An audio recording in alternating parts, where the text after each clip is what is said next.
The Detroit Auto Show is happening this week, and while it's thankfully back in its rightful place in January, it is pretty underwhelming this year, sadly, and really no big debuts. But Ford did have a couple cool little debuts here. So the first one, they're both Mustang actually as well, is the Mustang RTR was revealed. And while in the past, RTR used to be aftermarket stuff and it was kind of just like a Roush or something where they just, throw a bunch of parts at, a regular Mustang. This one is actually, going to be built at the factory. And I'm not sure if it's going to be on the production line or if it's going to be, a separate thing at the factory, but they are building these as regular production vehicles for RTR for the first time.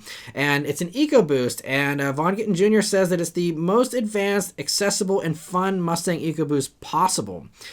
And it's encouraging to hear him use the word accessible, but I'm not optimistic because I just last year in 2024 had a Mustang EcoBoost with a performance package, which has now been discontinued, most likely to make room for this new package. But that was like 50 grand with the Recaro seats and the Brembos and all that stuff.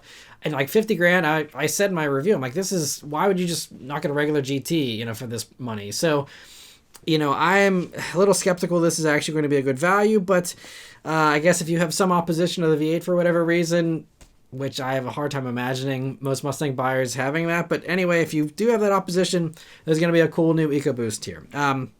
And so as far as, how they're going to package this, they don't have too many details for us here yet, but I'm guessing this is basically the performance package with a few new parts. So it gets the Brembos, it seems, from the performance package. It has the RTR exterior flourishes, those signature little lights in the grille and all that.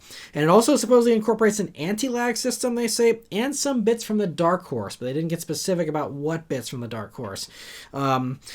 So all I want to know, though, is will it add the manual back to the EcoBoost? Because that's been missing for this new S650 generation. And, I guess they probably are going to lock it into this RTR version. We won't get it in the regular Mustang EcoBoost, but it'd be nice to see, especially if this is marketed as a performance vehicle. You got to try and offer it with a manual. You got the manual on the parts shelf. It worked with the EcoBoost before.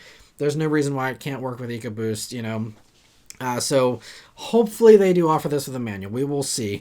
And beyond that here, though, there's no other info on, horsepower bump. I think they did say it will have more power. How much, though, remains to be seen. And, we'll see. There's also no info on, pricing or even when we're going to see the final production version of this. What we're seeing right now is a prototype. That's why it's got the wrap on it.